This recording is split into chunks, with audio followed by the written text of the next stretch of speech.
నమస్తే ma'am. Hello, నమస్తే. So madam మళ్ళీ డెలివరీ అనగానే నార్మల్ డెలివరీ మళ్ళీ సి సెక్షన్. ఇందులో డిసడ్వాంటేజెస్ ఏంటి? అడ్వాంటేజెస్ ఏంటి? ఒకసారి అర్థమయ్యేలా చెప్తారా? Normal delivery is a miracle. Okay. ఆడవాళ్ళు ఎంత ఓర్చుకుంటారో అని భగవంతుడు ఒక పరీక్ష పెట్టాడు అనిపిస్తుంది. ఇట్ ఈస్ ఇవాళ రేపు ఏంటంటే నార్మల్ డెలివరీలో కొన్ని హాస్పిటల్స్లో పెయిన్లెస్ డెలివరీస్ కూడా చేస్తున్నారు. ఒక స్పెషల్ ఇంజెక్షన్ స్పైనల్ కార్డ్లో ఇచ్చేస్తే నొప్పులు తెలియదు, డెలివరీ అవుతున్నారు. దానికి ఉన్న కాంప్లికేషన్స్ ఉంటాయి. అందరికి అది ఎవరు చేయడం లేదు. అంటే they have to bear with the pains. Okay. And labour pains are not simple. అది చాలా కొంతమంది తట్టుకోలేక ఎలాంటి కేకలు వేస్తారంటే హాస్పిటల్ రూఫ్ ఎగిరిపోతుందేమో అన్నంత భయం అనిపిస్తుంది. అంటే that is intolerable pain. But still ladies ఏంటంటే ఆ నొప్పి కూడా కంటిన్యూస్గా ఉండదు. గర్భసంచి contraction, relaxation to push the baby out. కాబట్టి కంట్రాక్షన్ అయినప్పుడు పెయిన్ ఉంటుంది, రిలాక్స్ అయినప్పుడు ఒక 1 minute పెయిన్ ఉంటుంది అనమాట. So it is alternating. కానీ ఆ పెయిన్ ఉన్నప్పుడు మాత్రం ఆడవాళ్ళు చాలా ఓపికగా తట్టుకోవాలి. As doctors we guide them to bear down the pain. It is in the hands of the women. నొప్పులు వస్తున్నాయి అలా గమ్మున ఉండకూడదు. She has to put an effort to push the baby out. అంటే బేబీని బయటికి పంపించడానికి ఆడవాళ్ళు ఎఫర్ట్ వేయాల్సింది. గట్టి ఎఫర్ట్ వేస్తేనే క్లియర్గా వస్తుంది అనమాట. మళ్ళీ ఇప్పుడు నార్మల్ డెలివరీస్లో కూడా అసిస్టెడ్ నార్మల్ డెలివరీ అంటాం. అసిస్టెడ్ నార్మల్ డెలివరీ అంటే కొంచెము ఫోర్సిప్స్ అన్నది ఒక చిన్న ఇన్స్ట్రుమెంట్ వేసి తీయడము, వెంట్యూస్ అన్నది ఒక సక్షన్ పెట్టి బేబీని బయటికి తీయడము, ఇలాంటివి ఉంటుంది. మనము తల్లికి బిడ్డకు ఏ హాని లేదు, ఏ కాంప్లికేషన్ లేదు అన్నంతసేపు నార్మల్ డెలివరీస్గా ఇంపార్టెన్స్ ఇస్తాం. అది నేచర్స్ ఫినామినా. కానీ తల్లికి బిడ్డకి ఏమైనా కాంప్లికేషన్ కొన్ని ముందే డెలివరీకి ముందే మనం చెప్పగలుగుతాం. Height of the baby, assessment, over weight of the baby, mother's passage, మళ్ళీ ఎనీ కాంప్లికేషన్స్ లైక్ PIH అలాంటివి ఉంటే మనం ముందే ప్రెడిక్ట్ చేసేసి అమ్మ నీకు అవ్వదు నార్మల్ డెలివరీ ముందే అనేసి చెప్పేస్తారు డాక్టర్స్. అలాంటప్పుడు ఎలెక్టివ్ సీజర్స్ చేస్తారనమాట. మళ్ళీ ఎమర్జెన్సీ సీజర్స్ అంటే నార్మల్ అవుతుంది అని మనం తీసుకెళ్తాం. ఎంతవరకు ఒక డాక్టర్ లాగా కానీ ఏదైనా కానీ 75% చెప్తాం.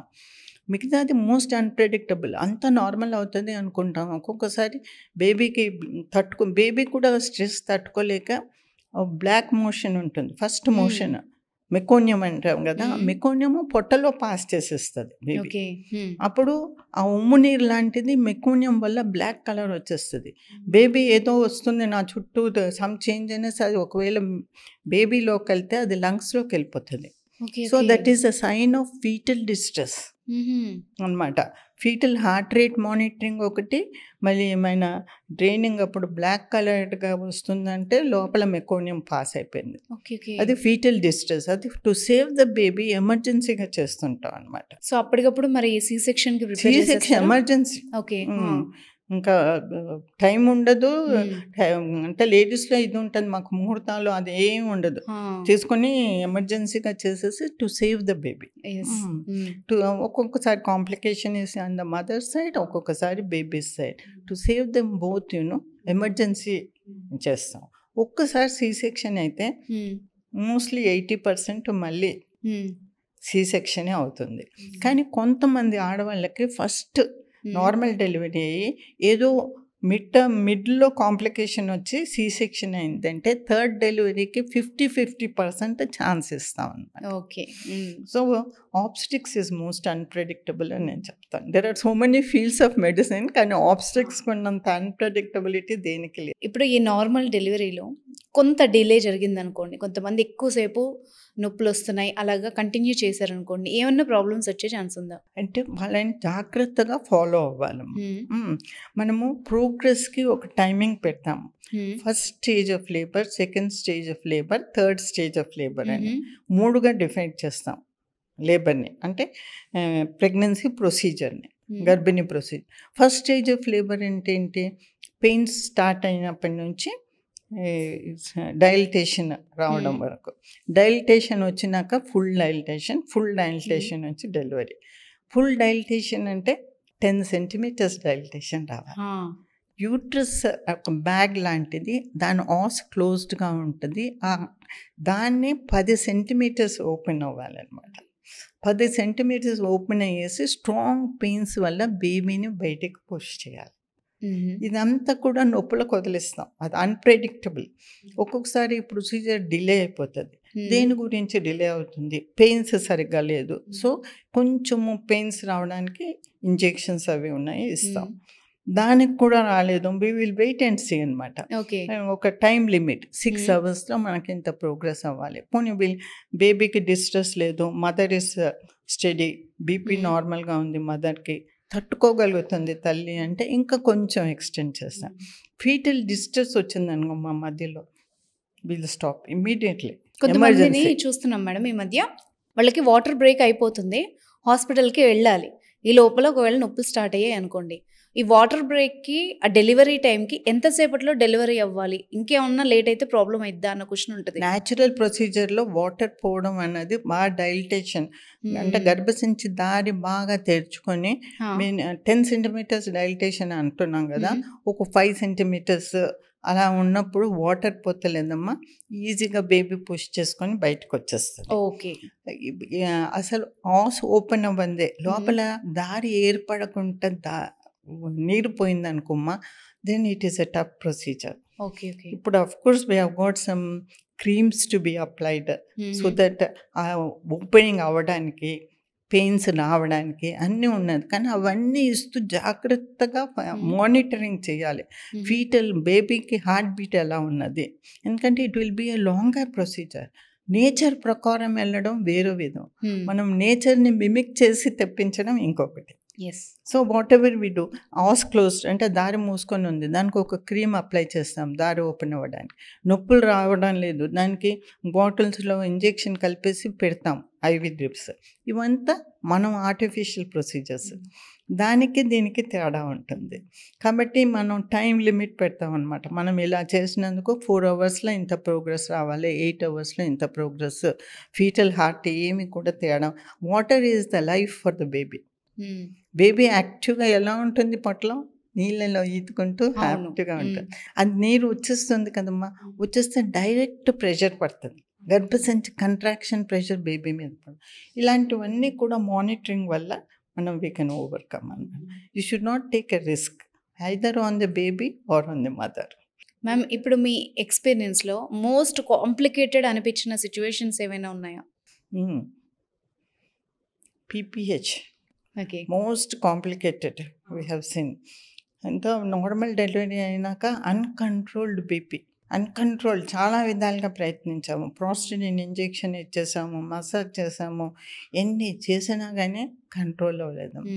ఇంకా అప్పుడు పైన వాళ్ళకి మెసేజ్ ఇచ్చాం, చాలా అన్కంట్రోల్ బ్లీడింగ్ ఉంది, ఫస్ట్ బ్లడ్ డోనర్స్ ఉన్నారు, ఎవరైనా బాటిల్ ఆఫ్ బ్లడ్ అరేంజ్ చేసేసేయండి, we will have to remove the యూటర్స్. దానికి వాళ్ళు వెంటనే అలాగలా తీసేస్తారు. అలా రియాక్షన్ అయితే వాళ్ళకి చెప్పి కన్విన్స్ చేసి చేసిన కేసులు ఉన్నాయి, అలా ఉన్నాయి. ఆబ్స్టిక్స్ అన్ప్రెడిక్టబుల్. కొన్ని సిచ్యువేషన్స్లో మేడం సినిమాలో చూపిస్తారు కదా, మీకు బిడ్డ కావాలా తల్లి కావాలా సెలెక్ట్ చేసుకోండి, ఒకటి డెసిషన్ తీసుకోండి అని చెప్తారు కదా, అలాంటి సిచ్యువేషన్స్ వస్తాయా నిజంగా?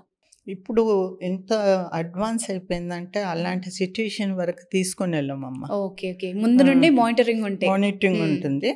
ఒక్కొక్కసారి తల్లి కావాలా బిడ్డ కావాలా అన్న ప్రొసీజర్ ఇప్పటి వరకు ఈ మోడర్న్ దీంట్లో ఏది లేదు. ఒక్కొక్కసారి ఇంట్రాయూట్రైన్ డెత్స్ అయిపోతుంటుంది, బేబీస్ కడుపులో పోతారనమాట. అలాంటప్పుడు తల్లి ప్రాణానికి ఎక్కువ వెయిట్ ఇచ్చేసి somehow or the other we'll try to deliver normally. Live కాదు కదా బేబీ, కడుపులోనే ఇంట్రాయూట్రైన్ డెత్ అయిపోతుంటుంది ఒక్కొక్కసారి. అలాంటి బేబీస్కి అంటే ఎక్కువ ఇంపార్టెన్స్ తల్లికి ఇస్తాం. ఇప్పుడు ఇద్దరు అలైవ్గా ఉన్నారనుకో, as a doctor, as an obstetrician, మా ఏమేమి ఉంటుందంటే ఇద్దరిని సేఫ్గా హ్యాండిల్ చేసి అప్పచెప్పేసేయాలి వాళ్ళకి. తల్లి బిడ్డనేమో తల్లి చేతిలో పెట్టాలి. We should see that mother is by the side of the baby. Right. Thank you so much, madam. Thanks for your time. Anyhow, it's nice talking to you like that. కానీ ఇంత జరుగుతున్నా కానీ మన సొసైటీలో మార్పులు రావాలి. ఇంకా మూఢనమ్మకాలు పోలేదు. ఎస్. మూఢనమ్మకాలు ఇన్ ద సెన్స్ మేము ఇవన్నీ తినండి మీకు మంచిది అంటే ఇంట్లో ఉంటారు. ఇవన్నీ తినకండి అనేసి వాళ్ళకి రెస్ట్రిక్షన్ పెడుతుంటారనమాట. ఓకే. అలాంటివి రెగ్యులర్ చెకప్స్ పెడతారు. 3 నెలలు పూర్తయ్యే వరకు డాక్టర్ల దగ్గరికి వెళ్ళకండి, అది కూడా పోవాలి. మళ్ళీ మేము ఒక టైం లిమిట్ ఇస్తాము. ఆ టైం లిమిట్‌లో నొప్పులు రాకుండా రండమ్మా. మధ్యలో మీకు ఏ కాంప్లికేషన్ వచ్చినా you should rest to the doctor అంటాం. కానీ ఇంట్లో కొంతమంది చుట్టుపక్కల వాళ్ళు అందరూ కూడా ఆబ్స్టిషియన్సే. ఓకే. పెద్ద పెద్ద డాక్టర్లు వాళ్ళ పర్సనల్ ఎక్స్‌పీరియన్స్. వాళ్ళ అడ్వైస్‌లే వింటారమ్మా. ఎస్. వినేసేసి అన్ని కాంప్లికేషన్స్ తెచ్చుకొని మా దగ్గరికి వస్తుంటారు. అలాంటివి ఇంకా వాళ్ళ మైండ్స్ బాగా ఇదవ్వాలి. అంటే how can it go on అంటే ఇప్పుడు మన వాళ్ళు ఉన్నారు ANMs, they are visiting the houses and all that కదమ్మా. వాళ్ళు వెళ్ళి వాళ్ళని బాగా మోటివేట్ చేయాలన్నమాట. ఎస్. మా దగ్గర వచ్చిన పేషెంట్స్కి అయితే మేము వాళ్ళ బుర్రలు తినేస్తుంటాం. మీకు ఏం కష్టమైనా రాత్రైనా పగలైనా ఆల్ సర్వీసెస్ అవైలబుల్, మీరు రావాలి. ఎందుకంటే ఆబ్స్ట్రిక్స్ ఇస్ అన్‌ప్రెడిక్టబుల్. జ్వరం వచ్చింది 4 రోజులు మందులు రాసి పంపించేస్తాం, ఫినిష్ అయిపోయింది. కానీ ఇది అలా కాదు కదమ్మా. 9 నెలల ప్రొసీజర్ ఆబ్స్ట్రిక్స్. నేను ఒక్కటే అంటాను, God has more confidence on women. That's why all the special duties. అలాగే కూడా లేడీస్లో జరుగుతున్న బాడీ చేంజెస్ జెంట్స్లో లేదన్నమాట. ఎందుకు అంటే ది కెన్ టాలరేట్, ఎక్కువ తట్టుకోగలుగుతాం. అలా అనిపిస్తుంది శక్తి లేదని, కానీ ఇక్కడ శక్తి ఉన్నది. అది లేడీస్లో ఇంకా ఇంప్రూవ్ అవ్వాలి. In the society it should improve. And ఈ medical field should reach every women so that maternal deaths ఉండదు, హెల్తీ బేబీస్ ఉండాలి సొసైటీ. ఎస్ మ్యామ్, చాలా బాగా చెప్పారు. అండ్ మా ప్రోగ్రామ్ ద్వారా కూడా మేము అవేర్నెస్ క్రియేట్ చేయడానికి ప్రయత్నిస్తున్నాం. Thanks for your time ma'am. Thank you.